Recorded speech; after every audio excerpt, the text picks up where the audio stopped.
खुलुमबाय बड'लेण्ड खौरांनिसिम जोंनि गोसो गोरबोनि मोजां हामलायनाय हरबाय। जों देग्लाय जोंनि बे बाथौ आश्रम हाई स्कुल मेदाघाटनिफ्राय जोङो सा 15 जों फरायसा जोङो HLC एग्जामिनेसनाव जोङो होदोंमोन 2020 आव। जा बेनिनो जों फिथाइखौ मोनदों, खोब मोजाङैनो मोननो हादों। जों आसा खालामबावदोंमोन आरो मोजां जागोन होननानै, किन्तु जोङो बेखिनियावनो जों गोजोननाय लादों। जोंहा राजेश बसुमतारी होननाय जोंनि फरायसा, बेयो बाक्सा आरो BTD नि गेजेरावनो फार्स्ट मोनदों।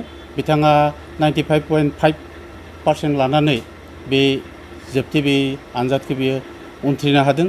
बेनि उनाव सासे जोंहा दंबावो अमित रामसियारि होननाय, बे 91.83% मोननो हादों।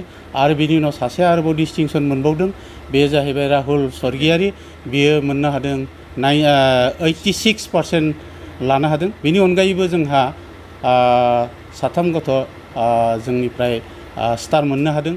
सासेया 84.5 मोनदों आरो सासेया मोनहैदों 75 आरो गुबुन सासेया मोनदों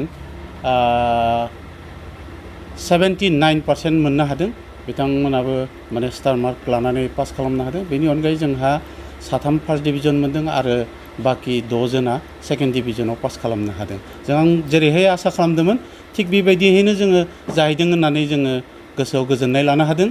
जियानो जाया मानो जों आसा खालामदोंमोन असमनि जोंहा टप 10 आव जोङो गाखोनो हागोन होननानै सानदोंमोन जोंनि सासे फरायसाया, किन्तु जोङो खोब दुखुनि बाथ्रा जों बेखिनिखौ हास्लाबासै।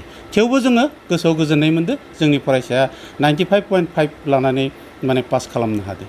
जों आसा खालामो इयुनाव जोङो जोंनि फरायसालिनिफ्रायनो बे आश्रमनिफ्रायनो जोङो सासेबाबो असमनि माने गेजेरावनो बर'फोरनि गेजेरावनो जोङो टप 10 आव जोङो दैखांनो थाखाय जोङो नाजादों। जा फरायसाफोराबो जोंहा मोजां फरायसा जोंनियाव दोङो, लोगोसे जोंनि फोरोंगिरिफोराबो इनायनो गोसो गुदुं। बिथांमोना गावसोरनि जिमानखिनि हागौ बेखिनिखौ बिथांमोना होसारनानै माने फोरोंदों आरो फोरोंगोन। निस्सयकै जोङो नेक्स्ट इयाराव जोङो सासेबाबो जोङो टप 10 आव मोननायनि जोंहा आसा दङ। जों बावहाय जि आसा लानानै जों बे मेदाघाटनि बिखायाव जोङो बाथौ आश्रमखौ जों गायसनदों, बेबायदियैनो जोङो माने आसा खालामनाय बायदिनो जों फिथाइखौ मोननो हादों। जों बे बेकवार्ड जायगा जोंनि बावहाय जोंहा बर' मिडियामानो थैलांनो हमदोंमोन।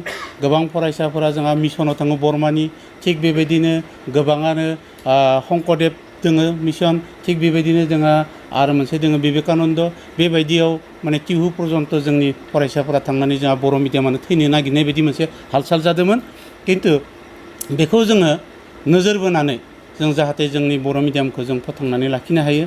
जोंनि बिमा बिफाफोराबो आजिखालि प्राइभेट बा स्पेसियेलि गावनि फिसा फिसौफोरखौ मोजां शिक्षा होनो, मोजाङै जौगाहोनो, मोजां फिथाइ लानो, गुनगत शिक्षा मोननो थाखाय बिथांमोना हास्थायो।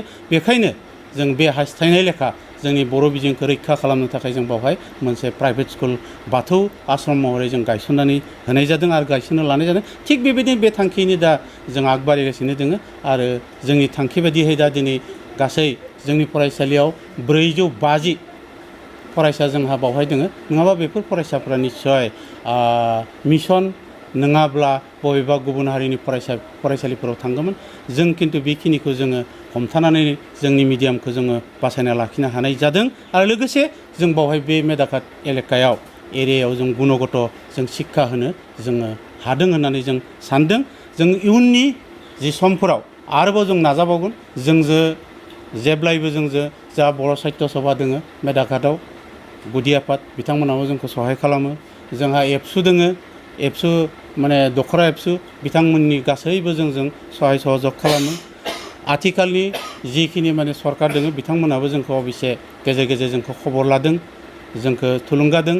जों बावहाय इनायनो गोजोननाय मोनदों आरो जोंनि रायजो राजाफोराबो बयबो बावहाय मोनसे मोजां गुनगत माने शिक्षा होनो हानाय प्राइभेट स्कुल जों गायसननो हानायखौ रायजो राजाफोराबो जोंखौ थुलुंगादों, लोगोसे जोंखौ सहाय मदद खालामदों। आरो बेबायदिहाय जोंनि गेजेराव जोङो मोजां मोनसे परिबेक जों लाना फैनो हादों शिक्षानि फालाव।